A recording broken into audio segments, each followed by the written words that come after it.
Okay, here's your plug. Make sure you line up the prongs with the correct hole, and then you're gonna give it a little turn and it should click it into the wall so it doesn't come out. So this will, once you plug it in, this will turn on. Doesn't mean it'll turn on. You do need a key. You'll hear it bing.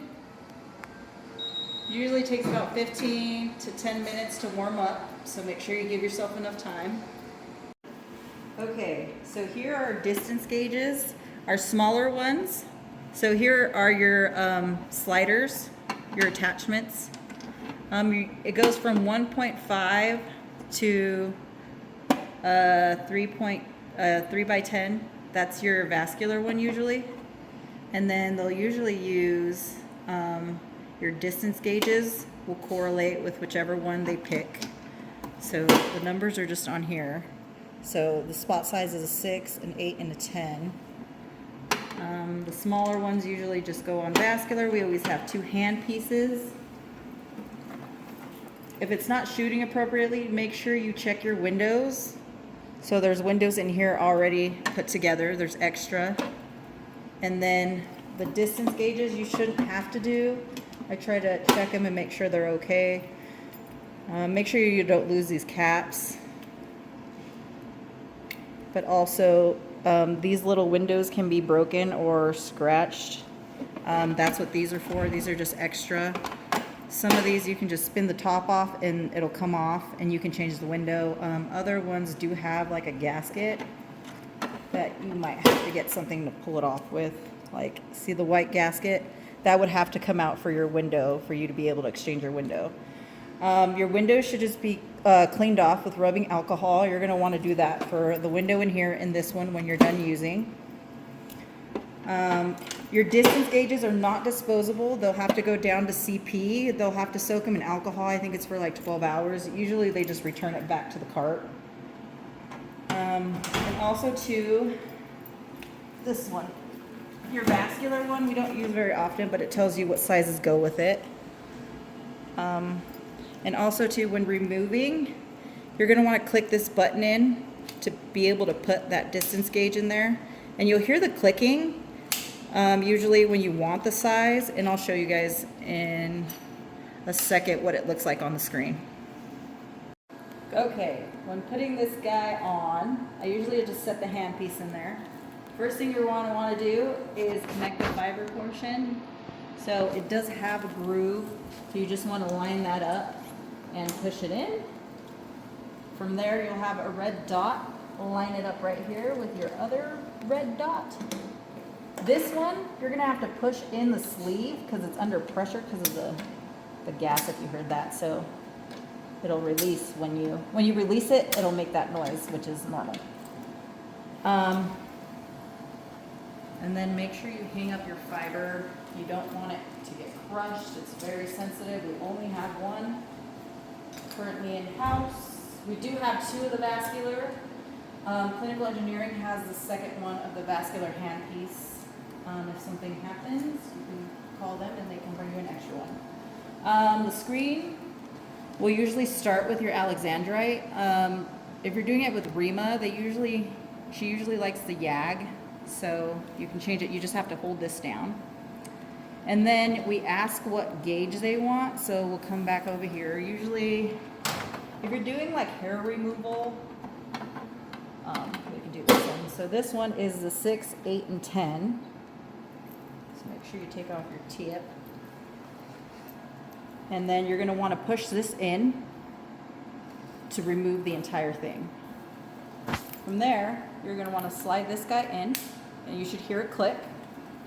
And when inserting it, make sure you also hold the button down, or else it won't let you put it in. You'll get resistance.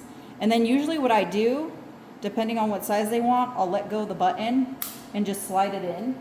So this is right now currently at a 10 spot. Let's say they want it smaller. You just push the button, let it slide in, and now it's at a 6. So you should be able to go to 8.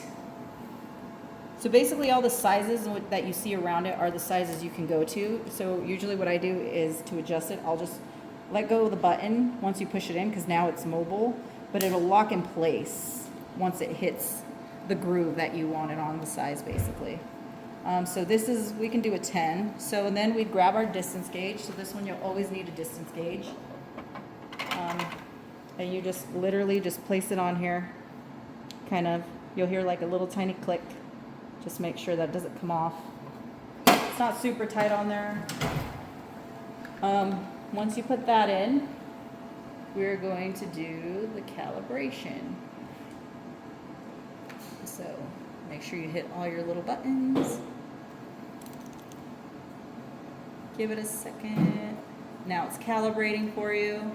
If you do change the spot size, you will have to recalibrate. Settings, you'll have to recalibrate. So it'll tell you it's ready to treat. You'll hit that, and then your standby would be up here, so entering.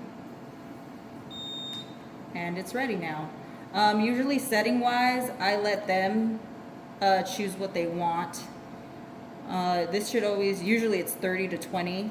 If you ever get like little bubbles in this, it's basically you just have to purge it, so you would have to kind of hold the button down and just help let some of that air out.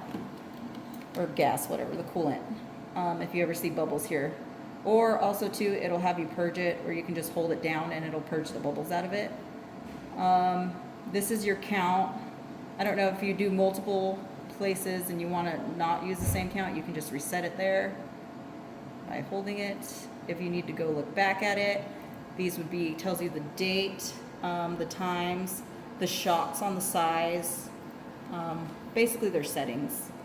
If you ever, if they want to go back and see, it's in here, but it doesn't have any patient information, but it does tell you their settings. Okay, if you ever see here, so right now it's currently telling us our coolant is low. So we went and got a new canister. So I'll show you guys how to change that out. So remember, push these, and it is going to come shooting out because it's currently on. So you just drop it in there like that.